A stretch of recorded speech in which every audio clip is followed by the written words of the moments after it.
This is CNA 98, where you don't miss a thing.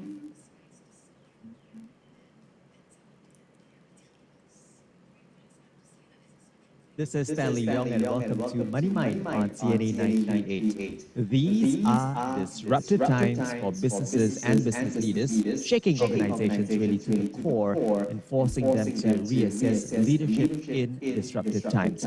That, by the way, is the title of a book my guest on Money Mind had written and released in 2020. And then last month, Professor Satya Bhavani released the second edition of that book titled Leadership in Disruptive Times. There's a little bit longer title there, Negotiating the New Balance. Now, on Money Mind, we want to spend time getting to know the current climate. What's causing so much disruption to business and leadership, and how to best prepare in managing them? Professor Satya Bhavani is a C-suite master executive coach and CEO of Disruptive Leadership Institute, as well as the Center for Executive Education. Dr. Bhavani, welcome back to CNA 98. Good to speak with you again. Thank you so much, Stanley. It's a pleasure. Thank you for having me here. Trust you have been well since the last time we spoke about the first edition of Leadership in Disruptive Times. Now, from as early as 2019, even before the pandemic, you have acknowledged that these are disruptive times. In fact, we had you on our show twice before in 2020 to discuss the two books you had written about disruptions that are buffeting businesses and inevitably, of course, the leaders of those businesses. What are your more recent observations about the disruption that you are seeing? Well, I think you're right. The 2020 book, which I will elaborate a little bit later, is about managing the disruption caused by the pandemic, confounded by, and also it's being impacted as well due to the technological revolution, the Industry 4.0. So since then, we have seen many organizations, especially SMEs, are struggling to be able to reinvent, to restructure organization in the post-pandemic.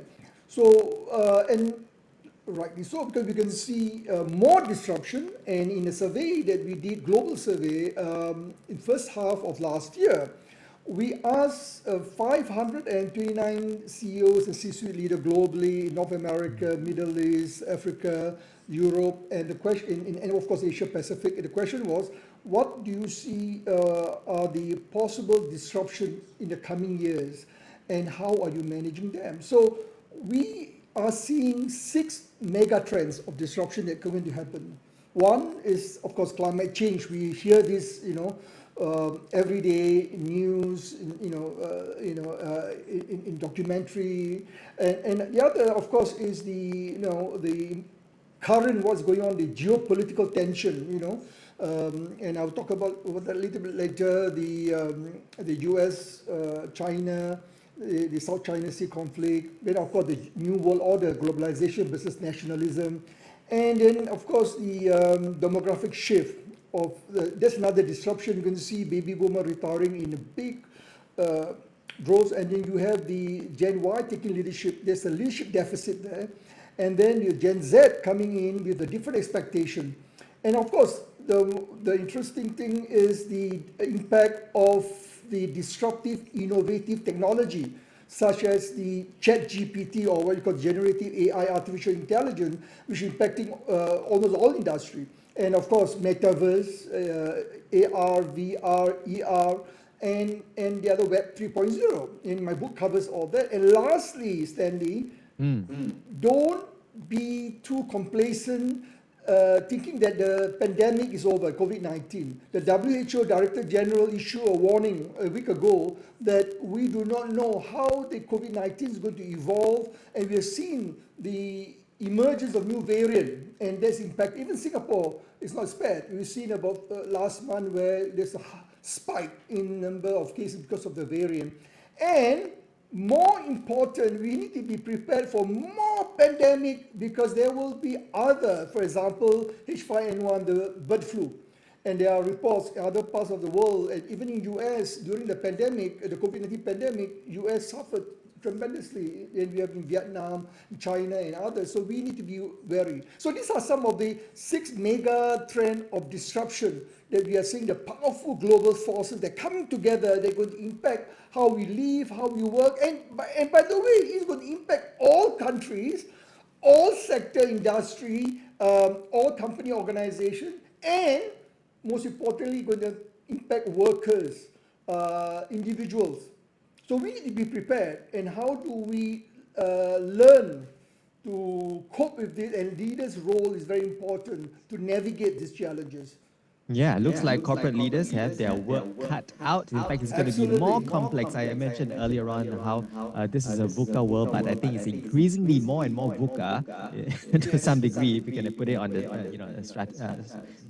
continuum there. But let's talk about also your previous book. In 2020, it was titled Leadership in Disruptive Times. Now your latest title is Leadership in Disruptive Times with an addition, Negotiating the New Balance. So what's fundamentally different about what you are presenting to readers now in this second edition, and would say emerging from the pandemic, finding that new footing after we've come out of it, although we're not really out of the woods in some sense, be the main difference? Yeah, of course. I think I mentioned briefly that the 2020 book came out in July 2020 in the midst of the COVID-19 pandemic. As you know, the Wuhan lockdown was in February, March 2020. And my editor in New York told me that, look, you need to focus. And initially the book was looking at the impact, the 2020 book was looking at the impact of the fourth industrial revolution, or Industry 4.0, on business, and the need to optimize and leverage on digital technology to bring about the organization to greater heights. And the book also talked about how to leverage on proven tools and framework, best practice approaches to help organizations to transform the digital transformation journey, and include case study like DBS Bank, case study like Grab. We have case study Microsoft, Google, Netflix, and many other companies. And then, in the midst of writing that book in 2019, 2020, early 2020, then the pandemic impacted. So I devote half of the book, about 4 chapters, on COVID-19. And a lot of things that I've written then is proven to be true. And the COVID-19 is truly a black swan event, and it is truly also a VUCA, it's volatility, uncertainty, complexity, ambiguity, and up to today is still ambiguous. We do not know where does the virus come from, whether in the lab or is it from the market in Wuhan. Still not known. There are different hypotheses. So that was a 2020 book, helping leaders to optimize, to leverage on digital transformation, how can be a disruptive digital leader. Yeah, so it's more about digital transformation. The 2023 book, which came out last month, focuses on the future disruption. So we have seen leaders fail miserably, both political, business, social, NGOs, all type of organizations, many of them fail to be able to maneuver the disruptive challenges. And because a lot of things are unknown, it is VUCA. So what happened is, we want to be prepared. So I was talking to a lot of clients, CEOs worldwide, and what would be of interest to them is to be ready for the next disruption. And interestingly, when the survey I mentioned earlier, the 529 CEO and C-suite leader globally, we asked those questions. They came up with, out of 10 global disruptive forces, they mentioned 6, with the top 6 which I mentioned earlier. Yeah, and climate change being on top, and then of course the geopolitical tension, and of course the concern about demographic shift, yeah, diversity. Of course, the ESG, environmental, social, and governance. These are really important for businesses and leaders to understand. So the 2023 book focuses on how you need to ensure the right leadership is present to be able to thrive in an era of constantly disruptive business environment, which will lead to crisis. So it's about crisis management, about disruptive management, and how do you put in place a strategy which will allow the organization to be able to sustain. So it's about balancing. The title is Leadership Disruptive and Negotiating the New Balance. And why we talk about negotiating the new balance, that what are the factors the organization need to take into consideration to balance the need between enterprise risk management and to ensure sustainability, and also looking at how do you put the external and internal stakeholders. So, and the internal stakeholders is very important. And then the book also talked at length, how do you prepare your organization to be agile, adaptive, innovation-driven in an era of constant disruption and crisis. So it's about crisis management. Half of the book talk about preparing for future crisis. And there will be. Right. There Yeah, will be.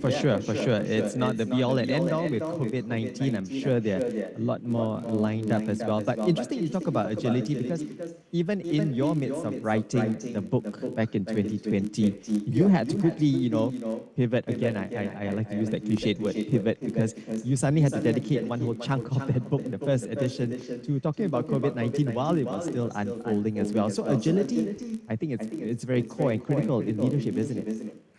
Absolutely. I think agility, adaptability allow leaders to adapt and change quickly and adjust their strategies, their plan as circumstances change, because all these external forces are impacting the organization. So organization and leaders need to remain flexible, and they need to be open to new ideas, approaches on how to respond to this disruption and managing the crisis successfully. So what we call the skill called cognitive readiness is a suite of leadership competency, including critical thinking, emotional, social intelligence, sensing, connecting the dots, problem solving, adaptive agility, and of course the most important, communication. How do you articulate your strategy to your team, to your internal, external stakeholder? So agility, adaptability is indeed one of them. And of course, as you mentioned earlier, resilience.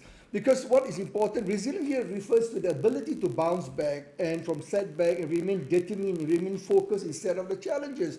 Because during crisis, you're going to have failure. How do you engage the team? How do you bring people? How do you allow experimentation? Failure will happen. And you must be prepared to allow people to learn from it. So you need to be a learning organization, Stanley. So this is something which organizations need to be aware of, be fully aware of. Yeah.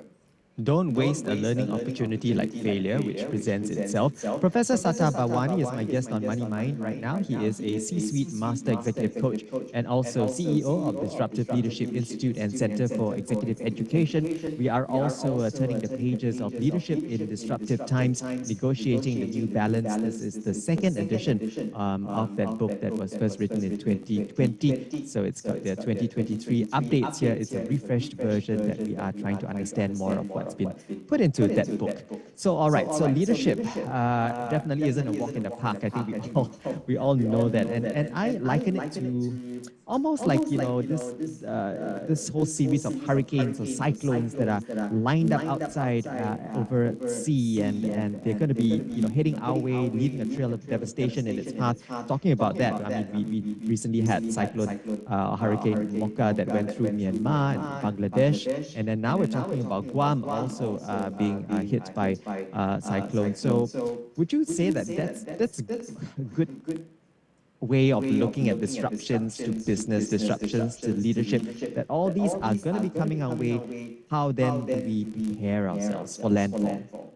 Yeah, exactly. I think the climate change definitely is a good example to talk about disruption, especially social disruption, because the climate change is real. It's not fake, as what Donald Trump alluded to, and many people talk about climate. Is it really true? The fact that the COP, the last COP meeting in Egypt is very clear. Organizations are yet to fulfill their obligations to meet the target, and in terms of CO2 reduction and so forth.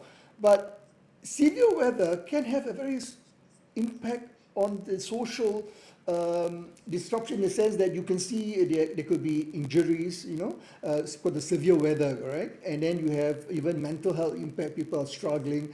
Then you have the air pollution, like in certain countries, in China, India, because that can create asthma, cardiovascular disease.